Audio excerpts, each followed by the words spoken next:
प्यारे बच्चों आदाब। आज हम आपकी जमात 9वीं का पहला ही लेसन पढ़ने वाले हैं। इस लेसन को लिखा है तलूक चंद महरूम ने। ये जो लेसन आज हम पढ़ने वाले हैं ये एक नज़म है जिसका नवान है हिंदू मुसलमान, और इस नज़म को लिखा है तलूक चंद महरूम ने। तो आइए सबसे पहले तलूक चंद महरूम के बारे में जान लेते हैं और उसके बाद हम ये जो नज़म है इसको पढ़ना शुरू करते हैं।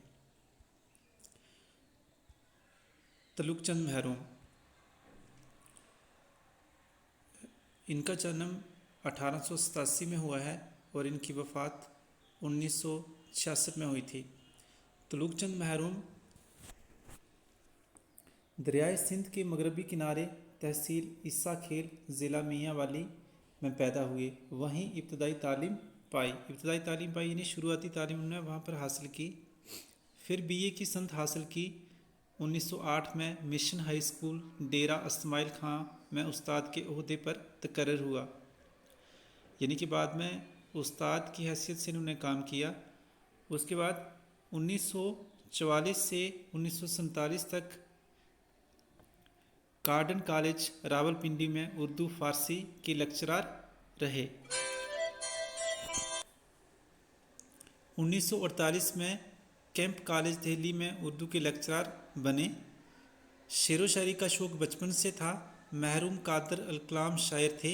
उन्होंने कई शेरी असनाफ में अपनी सलाहियतों का इजहार किया है।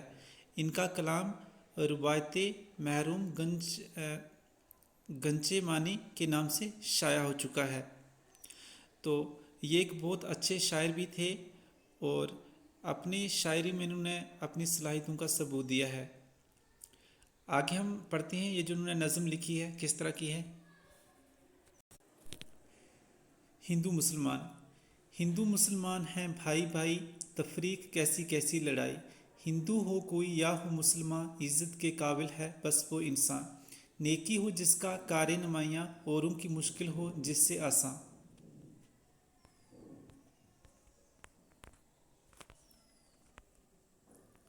हर एक से नेकी सबसे भलाई, हिंदू मुसलमान सब भाई भाई। दोनों का मस्कन हिंदुस्तान है, दो बुलबुलें हैं एक गुलिस्तान है। एक सरजमीन है एक आसमां है, दोनों का यकजा सूदो ज़ियां है। ना इत्तफाकी अज़ारे जां है, मिलजुल के रहना है कामरानी। हिंदू मुसलमान कौमें पुरानी। इस नज़म को लिखा है तलूक चंद महरूम ने, जैसा कि मैं आपको पहले बता चुका हूँ। आइए अब हम इसकी तशरीह करना शुरू करते हैं। यहाँ पे अभी हमने पढ़ा था हिंदू मुसलमान हैं भाई भाई, तफरीक कैसी कैसी लड़ाई, यानी कि जो हिंदू और मुसलमान हैं ये दोनों आपस में भाई भाई हैं। इनमें किसी भी तरह की कोई लड़ाई नहीं होनी चाहिए। तफरीक कहते हैं फ़र्क को। इनमें आपस में किसी तरह का फ़र्क या भेदभाव बिल्कुल भी नहीं होना चाहिए। हिंदू हो कोई या हो मुसलमान, इज़्ज़त के काबिल है बस वो इंसान। नेकी हो जिसका कार्य नुमाइयाँ, औरों की मुश्किल हो जिससे आसान। यानी कि शायर साहब का कहना है कि चाहे कोई हिंदू हो या मुसलमान हो, इज़्ज़त के काबिल बस वही इंसान है, वही लोग हैं जिसका कार्य नुमाइयाँ होता है बहुत बड़ा काम, जिसकी लोग तारीफ़ करें, ऐसा काम। तो शायर ने कहा है कि इज़्ज़त के काबिल वही लोग हैं जो कुछ ऐसा कर जाते हैं, कुछ ऐसा काम करते हैं जिसकी तारीफ़ पूरे लोग करते हैं, और औरों की मुश्किल हो जिससे आसान, यानी कि बाकी लोगों की मुश्किल जिससे बिल्कुल आसान हो जाती है। ऐसे ही लोग जो हैं वो इज़्ज़त के काबिल हैं, ये शायर साहब का कहना है। आगे देखते हैं। यहाँ पर लिखा है हर एक से नेकी सबसे भलाई, हिंदू मुसलमान सब भाई भाई। यहाँ पर शायर साहब का ये कहना है कि चाहे हिंदू हो या मुसलमान हो, वो सभी से नेकी करते हैं, सभी से भलाई करते हैं, यानी अच्छाई करते हैं। और हिंदू मुसलमान दोनों आपस में भाई भाई हैं। इनमें किसी भी तरह की तफरीक यानी भेदभाव या फ़र्क नहीं होना चाहिए। आगे देखिए। दोनों का मस्कन हिंदुस्तान है, दो बुलबुलें हैं एक गुलिस्तान है। एक सरजमीन है एक आसमान है, दोनों का यकजा सूदो ज़ियां है। ना इत्तफाकी अज़ारे जां है। यहाँ पर शायर का कहना है कि मस्कन किसको कहते हैं। मस्कन होता है रहने की जगह। दोनों का मस्कन हिंदुस्तान है, यानी कि हिंदू और मुसलमान हिंदुस्तान में रहते हैं, यानी कि दोनों एक ही जगह में रह रहे हैं। दोनों के रहने की जगह यानी मस्कन एक ही है, दो बुलबुलें हैं एक गुलिस्तान है। शायर ने हिंदू और मुसलमान को बुलबुलों की तरह कहा है कि ये दो बुलबुलें हैं और इनका गुलिस्तान यानी कि जिस बाग में ये बुलबुलें हैं वो एक ही है। ये जो यहाँ पर लफ्ज़ गुलिस्तान इस्तेमाल हुआ है इसको हिंदुस्तान से तशबीह दी है और हिंदू और मुसलमान को बुलबुलें से तशबीह दी है, यानी कि हिंदू और मुसलमान को बुलबुलें से कंपेयर किया है और जो गुलिस्तान है इसको हिंदुस्तान से कंपेयर किया है। एक सरजमी है एक आसमां है, दोनों का यकजा सूदो ज़ियां है, यानी कि इनकी सरजमीन कहते हैं रहने की जगह को, यानी कि इनकी रहने की जगह भी एक है और ये एक ही आसमान के नीचे रह रहे हैं। दोनों का यकजा सूदो ज़ियां है। यकजा होता है एक जगह और सूदो ज़ियां होता है फ़ायदा और नुकसान, यानी कि अगर दोनों हिंदू और मुसलमान को कुछ फ़ायदा होता है तो वो भी एक ही जगह हो रहा है और अगर नुकसान हो रहा है तो वो भी एक जगह हो रहा है। ना इत्तफाकी अज़ारे जहाँ है। ना इत्तफाकी होता है आपस में इत्तफाक ना होना, यानी कि आपस में मिलजुल कर ना रहना। तो अगर इनमें किसी वजह से ना इत्तफाकी है, ये आपस में अगर मिलजुल कर नहीं रहते हैं तो ये उन दोनों के लिए एक जान का दुख है। मिलजुल के रहना है कामरानी, हिंदू मुसलमान कौमें पुरानी। अब आखिरी जो शेर है इसमें शायर साहब ये फरमाना चाहते हैं कि अगर हिंदू और मुसलमान दोनों आपस में मिलजुल कर रहते हैं तो ही इनकी कामयाबी है।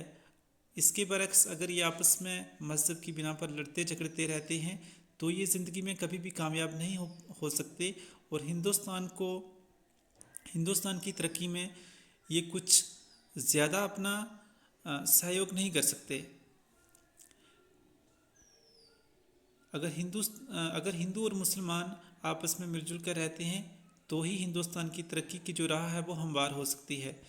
और आखिरी मिसरे में शायर कहते हैं हिंदू मुसलमान जो हैं ये दोनों पुरानी कौमें हैं जो कई बरसों से कई सालों से हिंदुस्तान में रह रही हैं। तो ये थी हमारी नज़म। इस नज़म को लिखा था तलुक चंद महरूम ने। आगे हम देखते हैं इसके अल्फाज मैंने।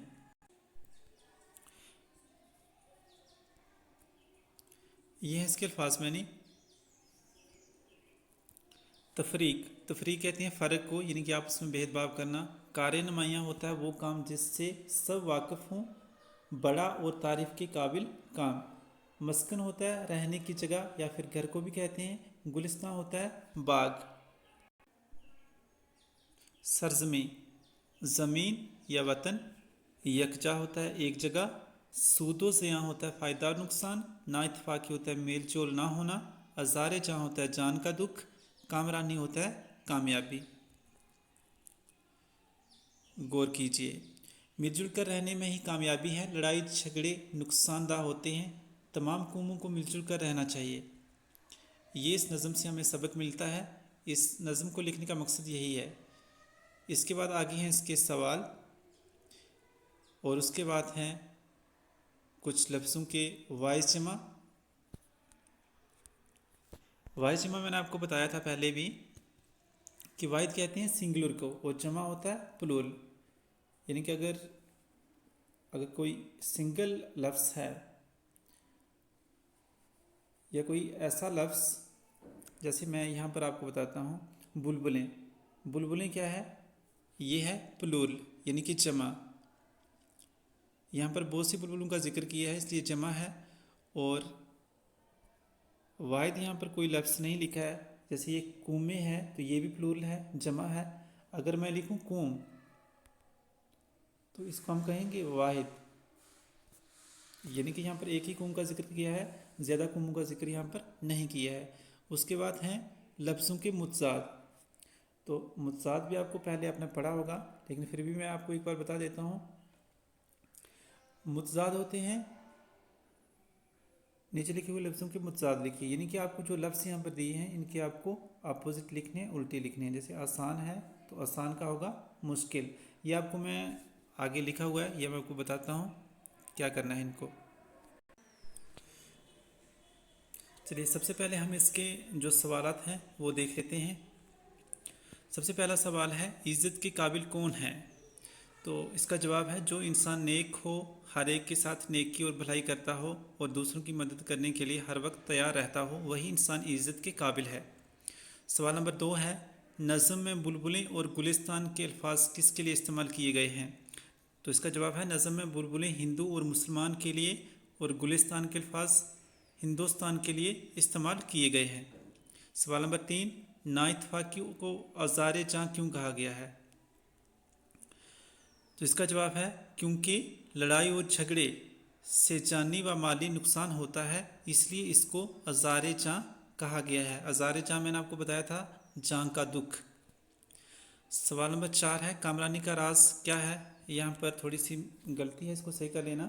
یہاں پر راز ہے جو کہ نیچے صحیح کر کے لکھا ہوا ہے، ایسے ہوگا راز۔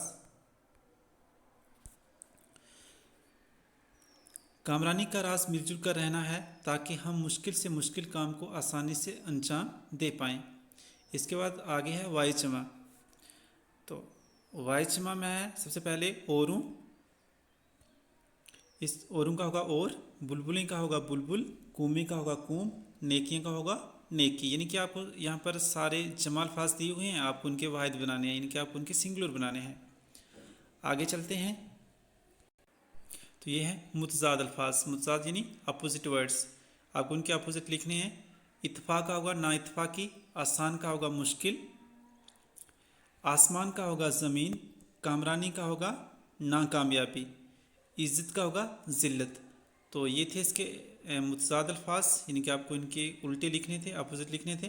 اسی کے ساتھ آپ کا یہ لیسن ختم ہوتا ہے۔ اگر ویڈیو اچھی لگی تو ویڈیو کو لائک کریں، شیئر کریں اور چینل کو سبسکرائب کرنا نہ بھولیں۔